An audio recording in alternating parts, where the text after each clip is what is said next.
Hey everyone, it's Courtney with Little Black Homes on the Prairie. Welcome back. Today I'm going to tell you how I lesson plan for my kiddos. So sit back and let's get started.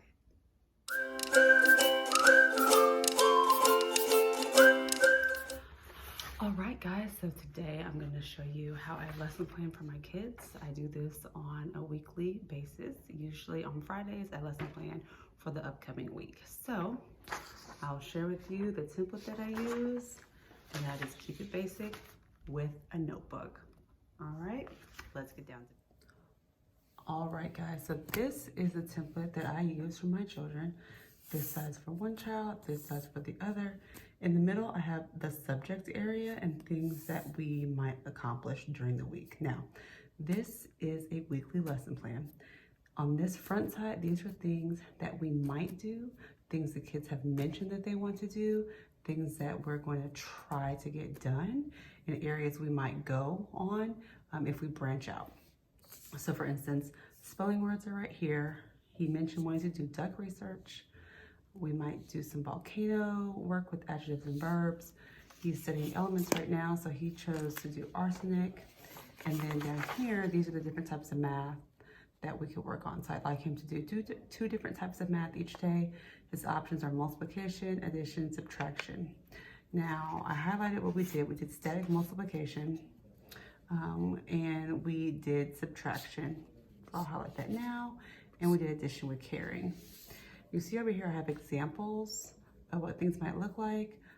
So he did a number row counting by twos. And so these are some things that we are studying, biodiversity. So these are different books that we could read, earth science, these are different ideas. So what happens is I highlight what we actually do during the week. So we did duck research, we did the spelling words. Over here is my preschooler side. We were going to review I, N, and V this week. We did I, we did N. We did not do the V for volcano coloring sheet. We did read stories about ducks, and we did work on the numbers 5, 6, 7, 8, and we reviewed 3D objects, okay? Now here in the middle are things that we do more together. So we read the noisy paint box. We reviewed these European countries and the flags. We didn't build any volcanoes, and that's just what we did for this week. On the bottom, I just wrote down things that might need to get done. Like I need to write out the math cards, create an element research page, write out his subtraction cards, and write out the numbers 1 through 10 on red cups. And I did those things. On the back, I write down what actually got done, and I make notes for areas of interest, things that we might want to work on for the next week. Do this day by day, and I just write notes as the day is going. So for Monday, we sang the 7 Continents song with my preschooler. She worked with her sandpaper globe. She colored European flags, and then we planted onions and radishes outside while we talked about the introduction to the nitrogen and carbon cycle. Same thing with my son, counting by 2s and 3s, creating his number roll. Counting by 2s, planted the onions and radishes. Same thing with the intro to carbon and nitrogen cycles. So like I said, things on the front are the things that we might do or we'd like to do, or these might be things that they mentioned, so we're building on from the previous week. The things on the back are the things that we actually did each day. So I have my notes. Wednesday I went to their grandma's house. Now over here on the side, I have a spot for observations and weekly meeting notes if things went a little bit different. So I haven't finished making notes for this week, but for instance, we had a couple days where my son had a lot of frustration with his multiplication because he wanted it to be easier than it was. So I'll make a note here of that so that next week I know what certain multiplication facts we need to work on to problem solve for this week. That's what I do with my lesson planning, and then I'll show you what we do with the notebook. This is just a regular notebook, and I use it for my research notes. So I've talked about how my son is interested in chemistry. This is where I put my notes for chemistry so that I understand. I looked up black chemists that we should know about, wrote their names over here, wrote down my notes about being able to read the periodic table, the rows, the columns, my stickies.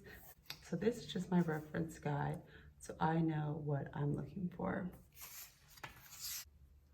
Like I mentioned previously, my son is interested in ducks right now, so I wrote down the list of duck books and possible activities that we could do in the upcoming weeks. So I'll pull from this list and add it to the front of my sheet, which is just, once again, things that we might do, or this is like more like a sounding board, so I know where to go throughout the week.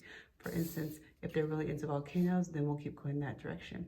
But if they're more into ducks, we'll go the other direction. And so I just like to have a list of activities, books, ideas, field trips, so that I can follow their lead, because obviously we can't just make a change in the middle of the day if I don't have materials ready, if I haven't done my research previously.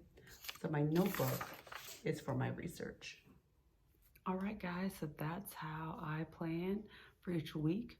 We do unit studies as well, and so I will talk about that in another video, and now I pull it all together for my toddler, preschooler, and first grader.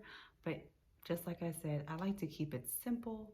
We plan by week, but I do have overarching themes that I know we're gonna head towards that helps me to stay organized, and then I just use my handy dandy notebook and my lesson plans to keep us on track. All right, hope you enjoyed this video. Please remember to subscribe and tell your friends all about us. Thanks and have a good day.